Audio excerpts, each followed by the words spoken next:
Assalamualaikum warahmatullahi wabarakatuh. Waalaikumsalam warahmatullahi wabarakatuh. Wabarakatuh. Alhamdulillah.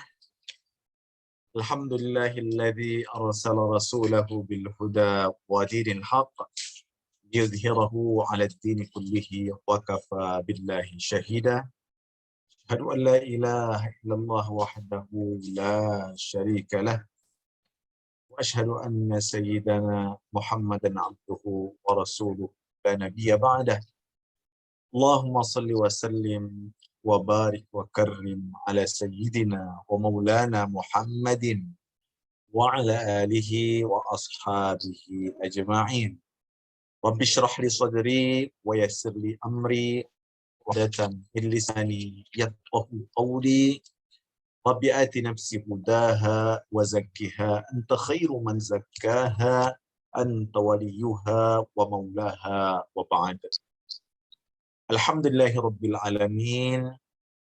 Kita bersyukur kepada Allah Subhanahu wa taala atas nikmat dan rahmat yang Allah anugerahkan kepada kita sehingga sampai saat ini kita tetap berada dalam keadaan sehat walafiat, dalam keadaan istiqamah di jalan Allah Subhanahu wa taala.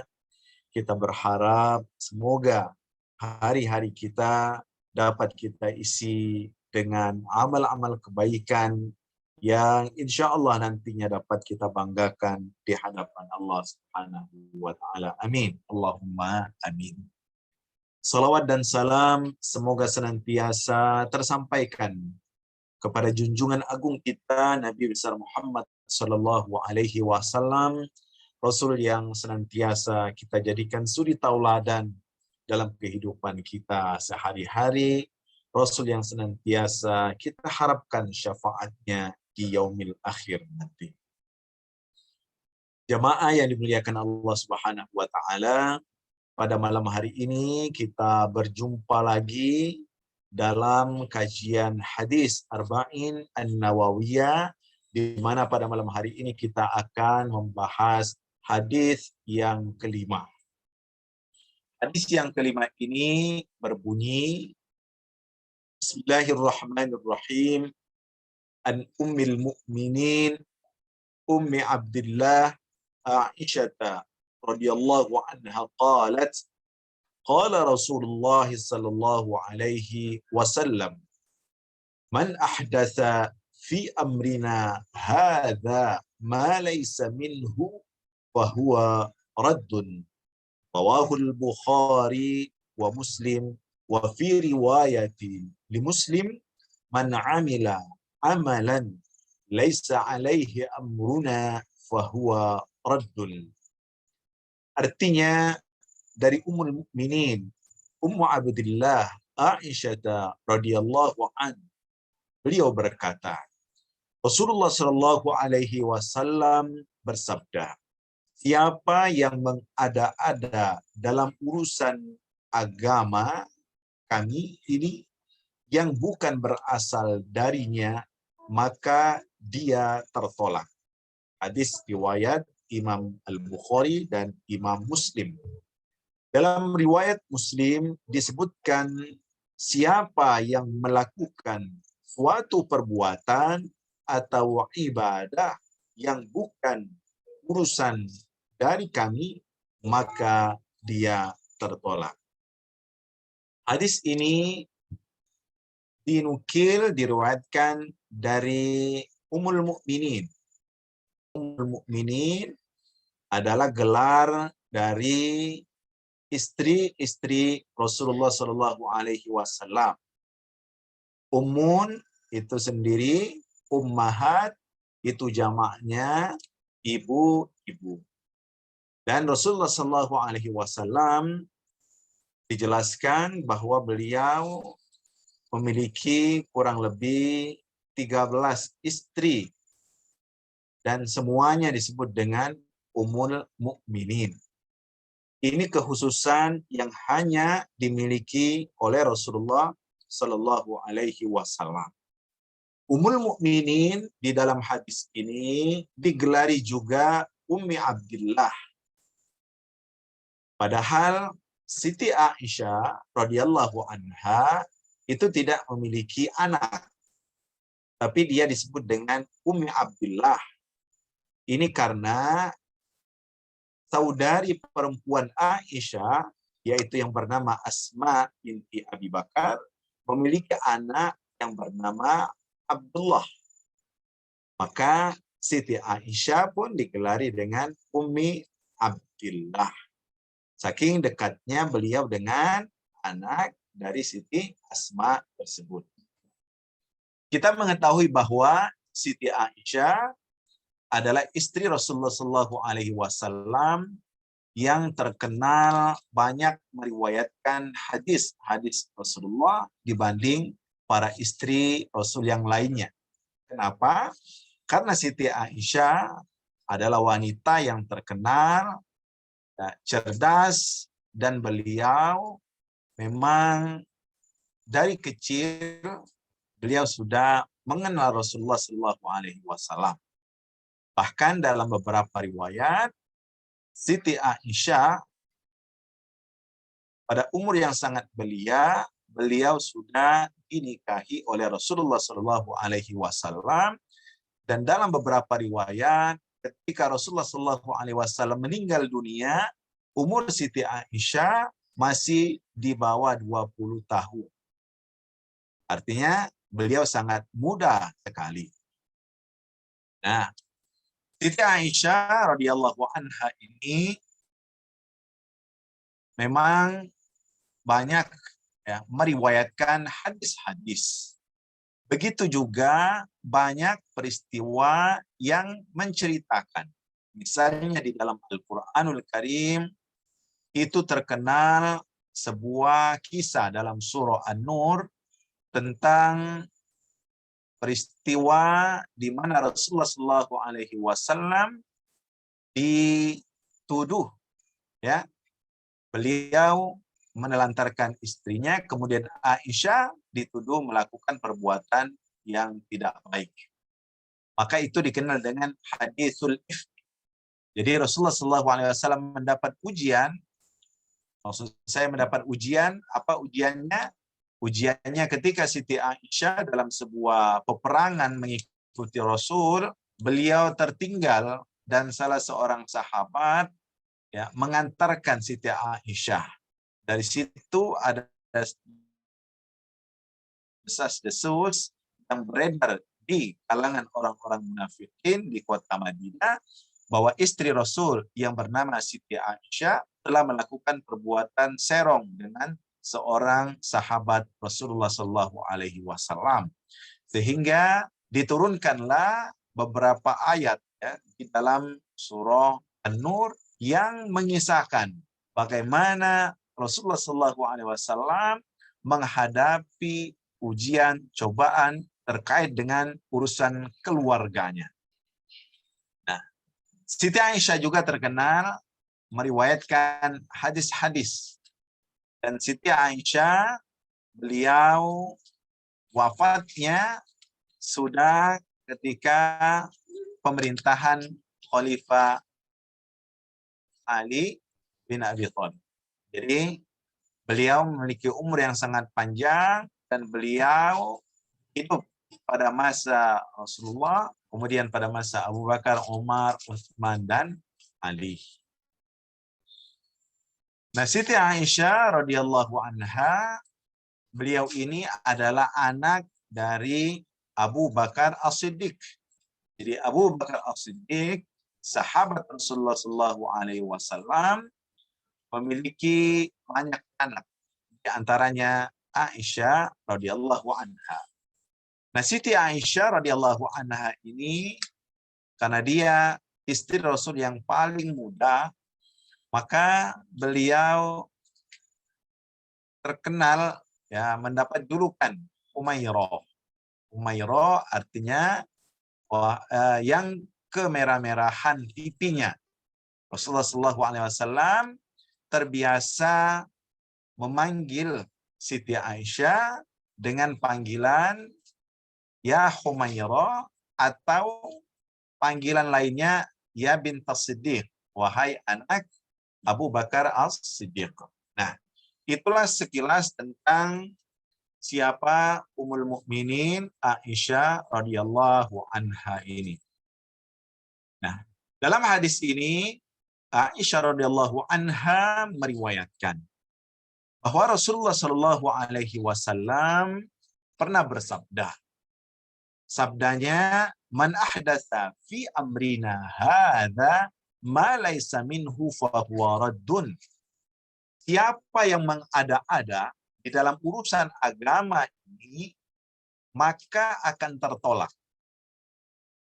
Hadis ini sejalan dengan riwayat lain yang menjelaskan kullu bid'atin dhalalah.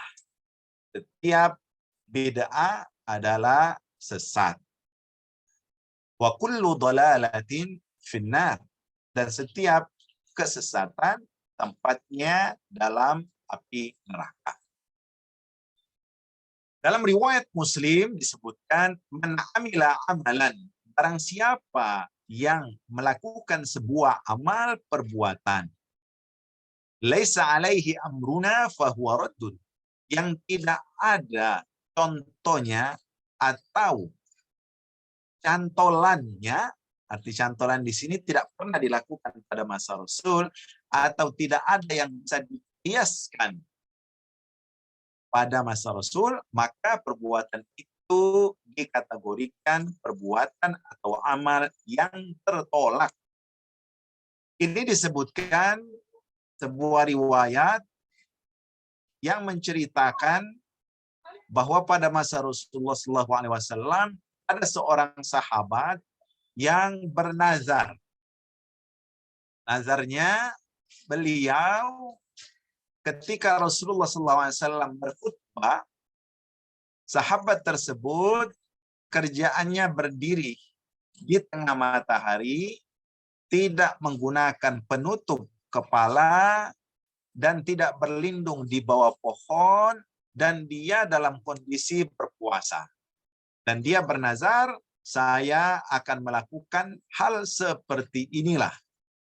Maka Rasulullah SAW mengingatkan orang tersebut bahwa perbuatannya adalah perbuatan yang tidak ada asalnya, tidak ada perintahnya dari Rasulullah SAW.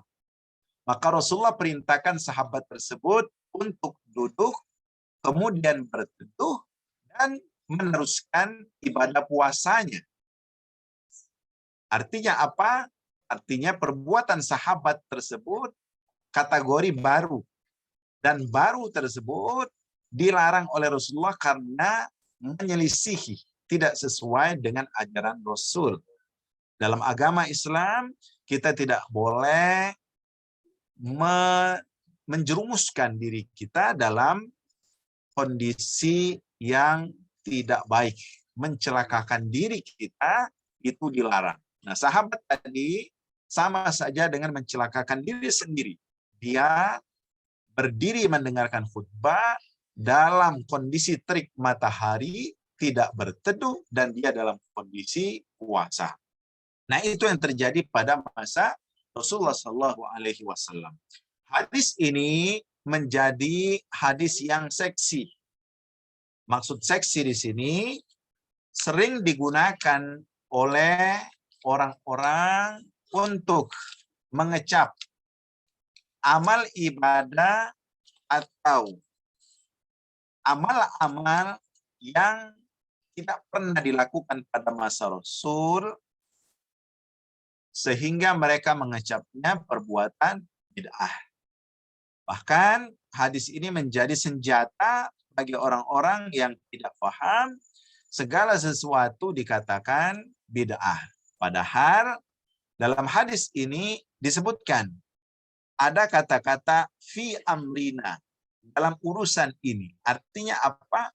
Kalau ada cantolan amalan ini pada masa Rasul, maka dia tidaklah dikategorikan bid'ah yang dolalah. Maka para ulama membagi bid'ah ini dalam dua kategori. Yang pertama bid'ah hasanah, atau dalam istilah lain bid'ah mahmudah, bid'ah yang baik, bid'ah yang terpuji. Dan yang kedua yang dikenal dengan bid'ah sayyi'ah atau mazmumah, bid'ah yang tercela.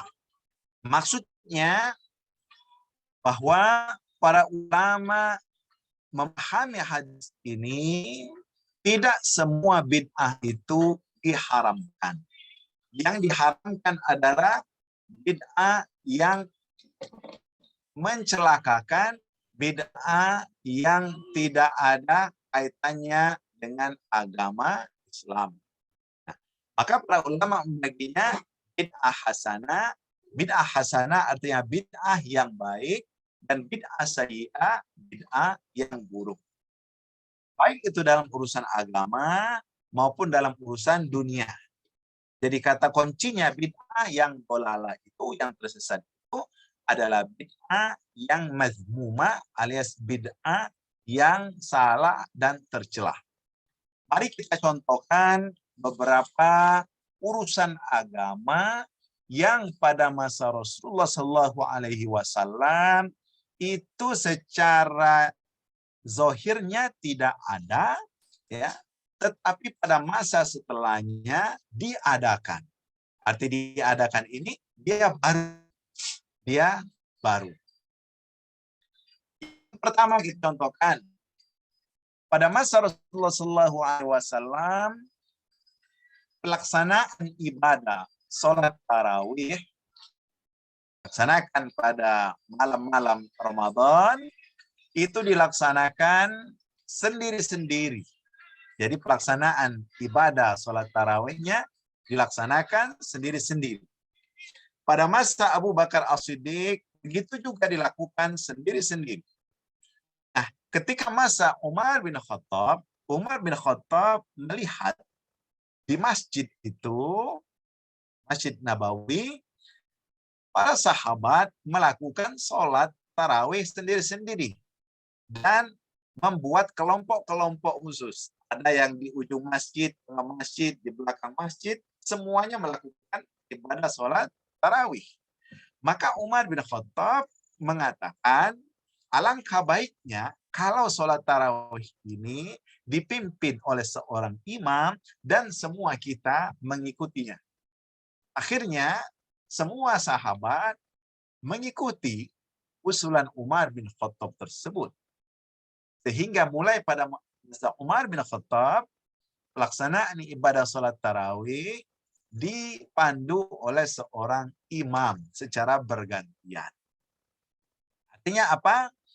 Ini bid'ah hasanah. Yang dulu pada masa Rasul, sholat tarawihnya sudah ada, tetapi pelaksanaannya sendiri-sendiri. Pada masa Abu Bakar, pelaksanaannya juga demikian.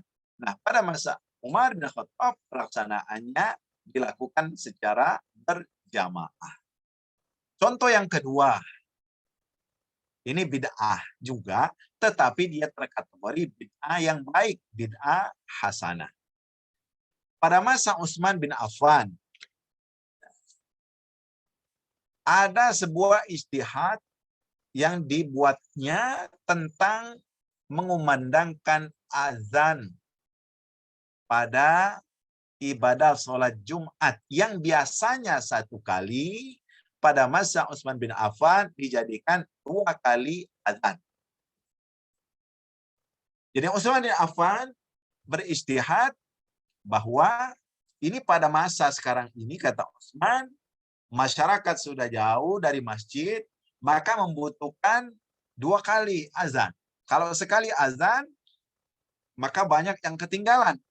Akhirnya pada masa Utsman bin Affan, nah, azan untuk sholat Jumat itu dilakukan 2 kali. Azan memanggil, kemudian azan ketika akan berkhutbah. Nah, ini contoh juga bahwa ada bid'ah hasanah. Contoh yang ketiga, yang terjadi saat ini, dan ini tidak ada contohnya pada masa Rasul. kita saksikan setiap bulan suci Ramadan di Masjidil Haram, di Masjid Nabawi, itu ada tradisi sholat tarawihnya setiap malam minimal 1 juz. Kemudian nanti di akhir Ramadan itu ada khatmul Quran, mengkhatamkan Al-Quran dan membaca doa khatmil Quran pada waktu sholat, yaitu dalam doa witir. Nah, pada masa Rasul itu tidak ada ketentuan harus 1 juz. Tidak ada namanya bacaan doa khatmil Quran yang dibiasakan pada masa Rasulullah SAW. Tetapi pada masa ini di Masjidil Haram itu dilakukan. Nah, ini para ulama melihatnya bid'ah hasanah. Ini ibadah yang baru dan baik. Kenapa? Karena dia ada dalilnya. Apa dalilnya? Dalam Al-Quran kita disuruh ketika sholat, faqra'u ma tayassara minal Quran. Bacalah apa yang kita bisa dari Al-Quran ketika kita sholat. Semakin panjang bacaannya, semakin bagus. Nah, jadi para ulama mengambil kesimpulan bahwa yang dimaksud dengan bid'ah itu adalah amalan-amalan ya yang dulu ada contohnya tetapi tidak persis sama. Nah, itu boleh dilakukan ya, selama tidak ada larangannya. Maka itu disebut dengan bid'ah hasanah. Tetapi kalau dia melanggar, contoh sholat subuh 2 rakaat. Ada orang yang beristihad, misalnya karena waktu subuhnya panjang, nah mendingan sholat subuh dijadikan 4 rakaat. Nah, ini bid'ah sayyi'ah. Bid'ah yang diharamkan. Bid'ah yang tidak boleh. Kenapa? Karena dia melanggar aturan yang sudah ditetapkan. Nah, dalam hal inilah ya perdebatan di masyarakat terjadi ya seputar bid'ah ini. Apa yang harus kita lakukan ketika kita melihat suatu amalan yang sepertinya dulu tidak ada, tetapi kemudian ada saat ini? Contoh, zikir setelah masjid berjamaah bersama-sama misalnya. Atau memperingati malam tahun baru hijrah misalnya. Atau melakukan peringatan maulid Nabi, melakukan peringatan Isra Mi'raj, dan seterusnya.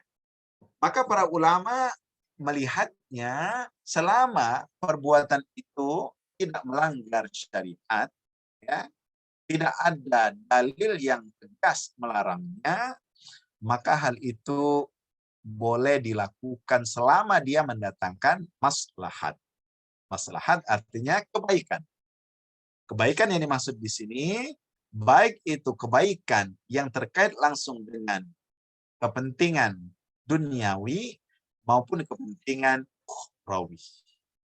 Contoh, peringatan Maulid Nabi dulu belum ada dilakukan pada masa para sahabat. Tapi secara tidak langsung para ulama mengambil intisari dari hadis Rasulullah SAW terbiasa puasa setiap hari Senin dan Kamis. Ketika ditanya kenapa, kata Rasul, "Zaka yaumin wulidtu fihi." Hari itu, hari Senin, aku dilahirkan. Rasulullah mensyukuri hari kelahirannya tidak setiap tahun, tetapi bahkan setiap minggu, setiap Senin beliau berpuasa. Nah, dari situ para ulama mengambil kesimpulan bahwa mengadakan Maulid Nabawi, Nabi, ini diperbolehkan. Tujuannya apa? Tujuannya mengingat Rasulullah. Caranya benar, tidak ada kemaksiatan di dalamnya, maka itu dikategorikan bid'ah hasanah. Bid'ah yang diperbolehkan. Nah, kesimpulan dari hadis yang kita baca ini, bahwa dalam agama kita, urusan-urusan ibadah itu urusannya harus ada cantolannya dari dalil Al-Quran maupun hadis. selama tidak bertentangan dengan dalil Al-Quran dan hadis, maka itu diperbolehkan. Sedangkan dalam urusan muamalah ini lebih luas lagi. Lebih luas lagi, maka kita bisa melakukan kegiatan-kegiatan yang terkait dengan muamalah ini walaupun pada masa Rasul itu tidak dilakukan.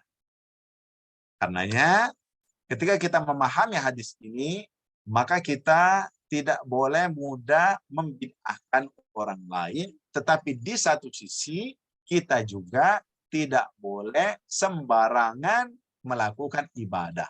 Harus tetap dengan tuntunan. Minimal kita belajar dari para ulama agar ibadah yang kita kerjakan itu sesuai dengan ajaran Rasulullah SAW, walaupun dalil-dalilnya kita tidak memahami. Nah, Bapak Ibu yang bukan Allah Subhanahu wa taala, saya kira itulah kesimpulan dari penjelasan hadis Rasulullah SAW, hadis yang kelima ini terkait dengan urusan agama yang baru, ya, yaitu yang sering disebut dengan bid'ah. Demikian saja, kalau ada yang mau didiskusikan seputar tema hadis kelima ini atau hal-hal lainnya, Ustadz persilakan yang mau bertanya atau menambahi atau mengcross-check apa yang sudah kita sampaikan tadi. Saya persilakan. Silakan. Bertanya. Ayo, Tiur, Romi, Muhammad Juliansa. Ini sudah ada. Hilang-hilang gambarnya ada ini. Iya. Tapi tidak apa-apa. Suara saya tadi jelas. Suara Ustaz tadi jelas. Jelas. Pak Ustaz pengen dengar. Ya. Kedengaran? Kedengaran. Pak Ustaz nanya kalau yang bid'ah itu yang tadi dicontohkan yang boleh. Nah, yang tidak boleh itu bid'ah. Yang tidak boleh itu bid'ah sayyi'ah. Yes. Bid'ah dolalah. Ya. Yang tidak ada tuntunan dari Nabi. Artinya apa? Misalnya kita menambah-nambahi rakaat sholat. Nah, itu dikategorikan bid'ah sayyi'ah. Tidak boleh ya. Misalnya merubah tempat. Kalau lupa lain. Oh lain ya. Oh iya benar. Kalau lupa itu jadi lupa itu terkategori ma'fu anhu. Dia dimaafkan. Karena kata Rasul, Allah akan mengampuni ya lupa seseorang ya. Dan dia tidak akan dicatat. Iya. Itu. Jadi maksudnya di situ menambahi itu sengaja. Ini misalnya lagi semangat ibadah ini. Isya nih sayang cuma 4 rakaat.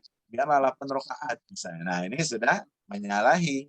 Jadi tidak ada istilah nambah-nambahin rakaat. Atau misalnya umroh, haji, sudah kita cari tempat lain karena Mekah ini sulit didatangi, ya. Corona sulit jauh ongkosnya, cari yang dekat di Kerinci misalnya. Kan kita umroh atau hajinya ke Kerinci. Nah, itu bid'ah. Tidak sesuai dengan ajaran Rasulullah SAW. Nah, sedangkan amalan misalnya yang banyak dipertentangkan, misalnya berjamaah dalam wirid setelah sholat. Apakah itu bid'ah?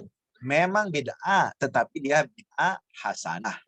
Jadi bid'ah yang baik, bid'ah yang bagus. Ibaratnya sholat ini tuh, sholat apa yang banyak ucapan itu? Tasbih. Sholat tasbih itu ada dalilnya. Dan memang ada hadis Nabi ya terkait dengan sholat sunat tasbih. Ya, ada dalilnya walaupun sebagian mengatakan hadisnya tidak begitu kuat, tetapi dalam urusan ibadah ya, targhib itu diperbolehkan, ya, itu dianjurkan. Dianjurkan ya. Betul, betul. Silakan. Kita kan setiap tahun diributkan tentang kalau lagi musim maulid, ada yang melarang kita maulidan. Nah, ini bid'ah ini. Pada masa Rasul tidak ada yang namanya maulidan. Ya. Yasinan diharamkan, tahlilan. Nah, Ya, ini ya. masuk dalam kategori bid'ah memang, tetapi bid'ahnya bid'ah hasanah. Bid'ah yang baik. Ya. Daripada orang ngumpul-ngumpul cerita tidak ada maknanya, lebih bagus ngumpul baca Al-Quran, baca kalimat tahlil la ilaha illallah berjamaah bersama-sama, ya seperti itu. Nah, itu cara para ulama kita dahulu mengisi ruang-ruang yang kosong, sehingga ruang-ruang kosong itu dimanfaatkan untuk diisi dengan amal-amal kebaikan, bukan sekedar kegiatan yang terkesan duniawi saja. Karena itu ada 7 hari, ada 100 hari. Nah, ini diperdebatkan. Nah, kita lihat sisi manfaatnya, kita lihat sisi kebaikannya. Jadi, selama dia menghasilkan manfaat dan kebaikan, maka itu diperbolehkan. Kita sebut dengan bid'ah hasanah. Seperti itu. Terima kasih Ustadz. Apalagi ya, sama-sama. Sama-sama. Tiur.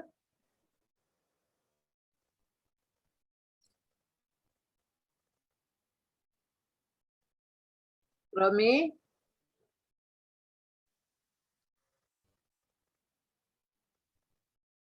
Ini sinyal kurang bagus, jadi Tiur tadi hilang suaranya. Oh, kurang jelas ya? Iya, ini mungkin di sananya.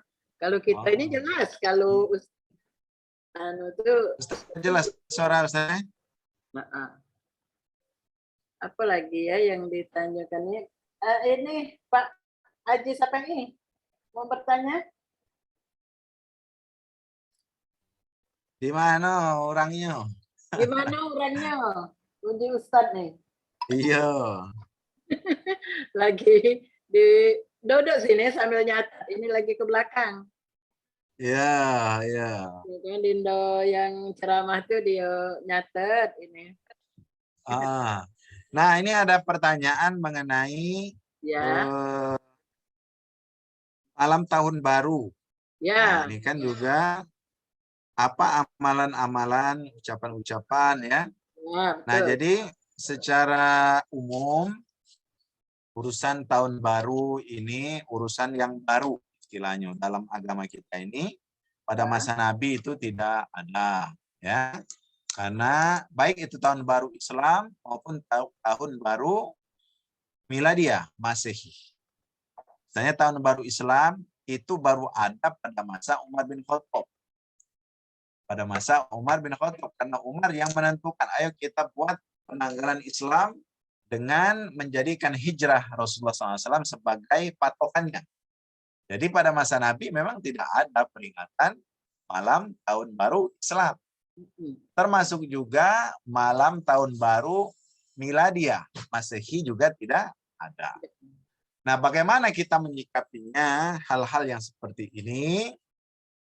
Ya, selama di dalamnya tidak ada kemaksiatan, contoh yang dilakukan bakar-bakar jagung, ngumpul-ngumpul dengan keluarga, masak-masak bakso misalnya kan, ngumpul dalam rangka bersyukur, bergembira dengan pergantian tahun, itu sah dan diperbolehkan. Diperbolehkan. Yang tidak boleh itu kalau diisi dengan kemaksiatan. Kemaksiatan misalnya menyiapkan minuman keras, misalnya kan berjudi, berbuat maksiat, sengaja nunggu jam 00 itu, nah itu yang dilarang. Tapi ketika kita bersyukur, merasa bahagia, karena kita ini hidup kita bermasyarakat dengan umat yang lain. Ya, ada yang merayakan tahun baru miladiah. Iya. Ada yang merayakan tahun baru Islam. Nah, kita diperbolehkan untuk ya mengucapkan selamat tahun baru, ya, mengucapkan selamat tahun baru Islam maupun selamat tahun baru miladiah atau Masehi. Karena kita meyakini itu hanya sekedar ucapan. Kita tidak mengikuti tradisi mereka beragama. Jadi para ulama membolehkan itu walaupun ada sebagian ulama yang tegas keras mengharamkan itu. Ada yang mengharamkan karena dia takut nanti umat Islam ini terikut-ikutan berbuatan maksiat. Iya. Tapi kita memahami itu ketakutan. Alhamdulillah selama ini kita mengucapkan tahun baru Masehi, masih Islam kita insya Allah tidak berkurang. Kita ngumpul-ngumpul malam, baca Yasin, ya, baca Al-Quran, saling ingatkan tentang apa yang akan dicapai tahun depan, misalnya kan. Nah, itu tidak ada masalah, tidak ada masalah. Jadi bagaimana cara kita mengisinya yang harus kita perhatikan. Iya, betul. Ya, kadang-kadang bentuknya Islami tapi isinya tidak Islam. Nah, itu yang lebih bahaya. Nah, ini bagaimana kan sekarang ini kita lihat misalnya Majelis Ulama Indonesia malam hari ini saat ini sedang berlangsung mengadakan muhasabah akhir tahun. Ya. Kan nggak ada dulu pada masa Nabi. Muhasabah akhir tahun itu ada pengajian Yasinnya, ada baca tahlil, ada dengar ceramah ustadz-ustadz mengingatkan tentang bagaimana kita bersyukur tentang umur yang Allah berikan, pergantian siang malam ini, ya. Nah, itu boleh-boleh saja, artinya hal yang diperbolehkan. Nah, yang tidak diperbolehkan itu mubazir, misalnya melakukan perbuatan-perbuatan yang menghabiskan, menghambur-hamburkan harta, berbuat maksiat dan sebagainya, itu perbuatan yang harus kita hindari. Sedangkan bacaan-bacaan khusus tidak ada ya ketentuannya. Nah, bisa kita isi dengan hal-hal bacaan-bacaan yang baik, yang bisa kita baca doa, baca Al-Quran, itu boleh saja. Yang penting kita mengisinya dengan amal-amal kebaikan seperti itu. Jadi jangan takut kalau ada yang mau bakar jagung, insya Allah nggak jadi kafir gara-gara bakar jagung, ya. Nggak jadi kafir. Insya Allah tidak ada masalah karena kita memahami itu hanya sebatas ya hubungan kita sesama manusia yang merayakan tahun baru Masehi tersebut. Ya. Seperti itu. Karena libur, ngumpul misalnya kan?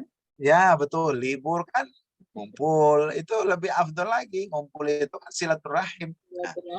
Silaturahim. Ya kadang-kadang tidak ada waktu selain waktu itu kan. Nah, itu kesempatan.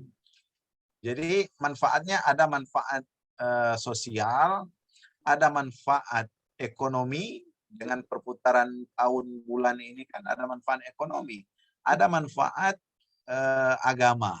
Nah, jadi itu bisa kita manfaatkan semuanya seperti itu. Alhamdulillah, insya Allah. Iya, insya Allah. Ayo. Silakan kalau masih ada yang lain. Hai, boleh guys. boleh menambahkan, boleh bertanya, silakan.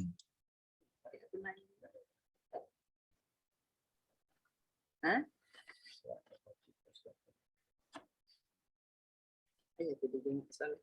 Assalamualaikum Ustaz.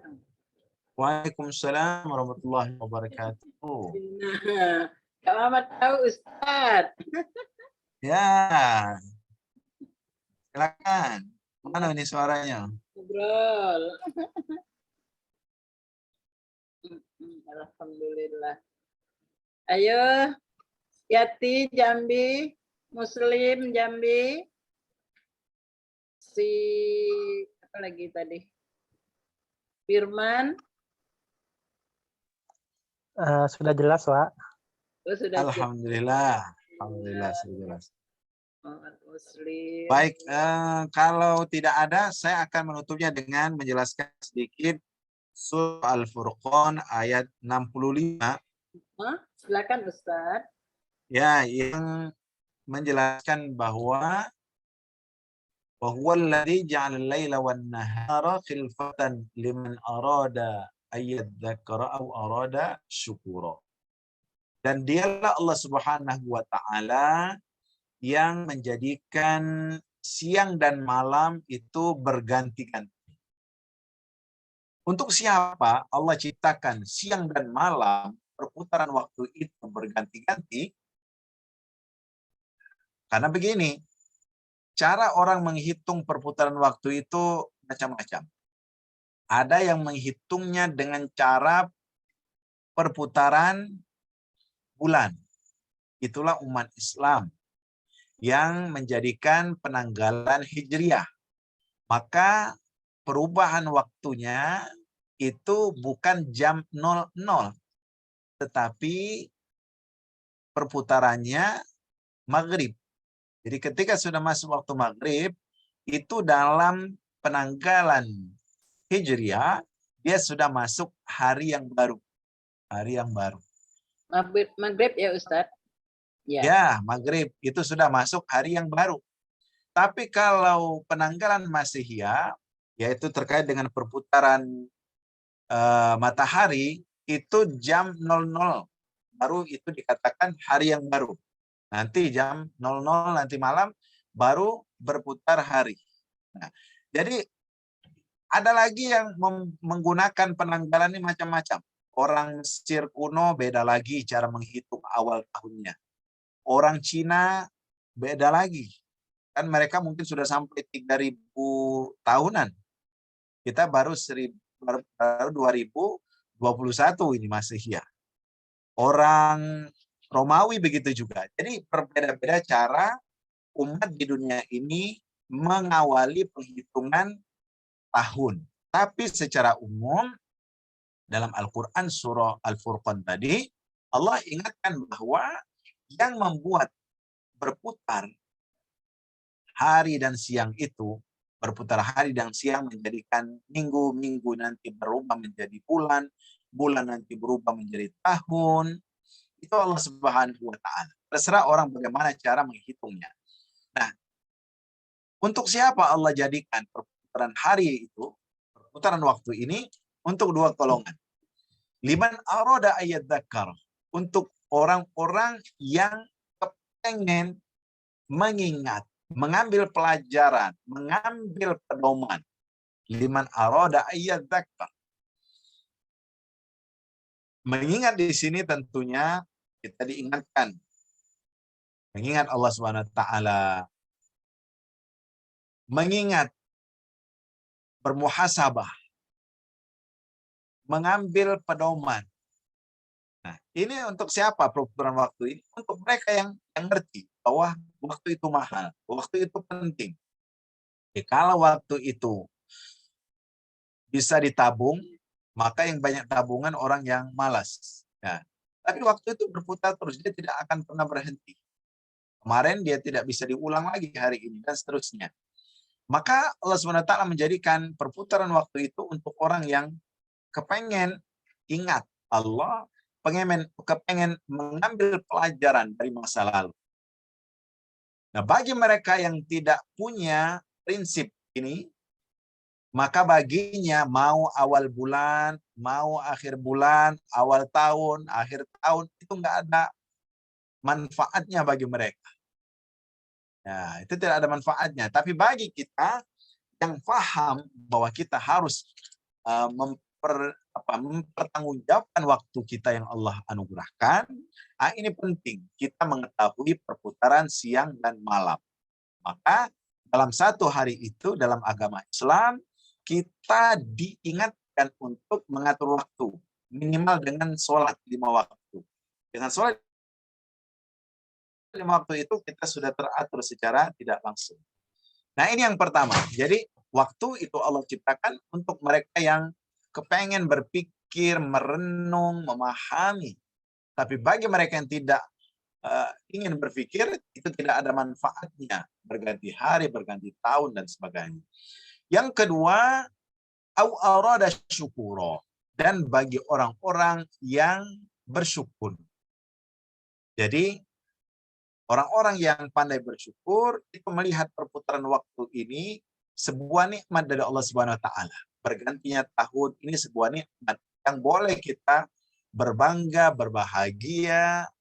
Kemudian dengan bersyukur itu kita bisa mengisinya dengan hal-hal yang positif, dengan hal-hal yang baik, dengan hal-hal yang bermanfaat. Karena makna syukur itu tasarruf, menggunakan semua yang Allah anugerahkan kepada kita kepada apa yang Allah ridhoi, kepada apa yang Allah perintahkan. Itulah makna bersyukur sesungguhnya. Jadi au arada syukuro. Jadi berputarnya waktu siang dan malam itu Allah khususkan untuk mereka yang senantiasa memiliki keinginan untuk mengambil pelajaran, dan yang kedua untuk mereka yang pandai bersyukur kepada Allah Subhanahu wa Ta'ala. Makanya kita ketika bangun pagi, kita disunahkan membaca doa, Alhamdulillahilladzi ahyana ba'dama amatana wa ilaihin nusyur. Itu salah satu bukti bahwa kita mensyukuri nikmat umur yang Allah anugerahkan kepada kita. Tentunya dengan bersyukur ini, kita akan membuat rencana-rencana ke depan. Rencana tahun 2002 apa? Baik itu dalam urusan duniawi kita ataupun urusan ukhrawi kita. Maka kita jadikan dan kita muhasabah diri kita, apa yang telah kita perbuat pada masa lalu, kemudian apa yang akan kita rencanakan pada masa yang akan datang. Nah, inilah pentingnya kita memahami pergantian waktu siang dan malam, dan itu juga termasuk pergantian tahun, baik itu tahun Masehiyah maupun tahun Hijriah. Nah, saya kira itu Bapak Ibu jemaah sekalian yang dimuliakan Allah Subhanahu wa Ta'ala, kajian kita pada malam hari ini semoga mendatangkan manfaat dan kebaikannya, dan semoga Allah Subhanahu wa Ta'ala senantiasa memberikan kepada kita bimbingannya untuk dapat kita manfaatkan umur yang Allah anugerahkan ini, kesempatan yang Allah berikan ini, untuk kita manfaatkan, menambah amal-amal kita, menambah ilmu kita, memperkuat tali silaturahim sesama kita. Saya kira demikian saja Bapak Ibu, semoga ada manfaat dan kebaikannya, dan semoga memberikan pencerahan kepada kita semuanya. Mari kita akhiri dengan sama-sama membaca surah Wal-Asr. Surah Wal-Asr ini kata Imam Asy-Syafi'i, sekiranya tidak ada surat yang Allah turunkan kecuali surah Al-Asr ini, maka sudah cukup isi Al-Quran tersebut. Karena itu, para ulama sering mengakhiri majlis dengan membaca surah Wal-Asr. Silakan nanti kita, ya bagus. Karena Wal-Asr ini terkait juga dengan pergantian tahun, bulan, waktu. Karena kita diingatkan dengan sumpah Allah terhadap waktu yang sangat penting. Mari kita tutup. A'udzubillahi minasyaitonirrajim. Bismillahirrahmanirrahim. Wal 'ashr. Innal insana lafi khusr. Illa alladhina amanu wa 'amilus salihati wa tawasaw bil haqq wa tawasaw bis sabr. Shadaqallahul 'azim. Subhanakallahumma wa bihamdika asyhadu an la ilaha illa anta astaghfiruka wa atubu ilaik. Wassalamualaikum warahmatullahi wabarakatuh. Waalaikumsalam warahmatullahi wabarakatuh. Terima kasih banyak.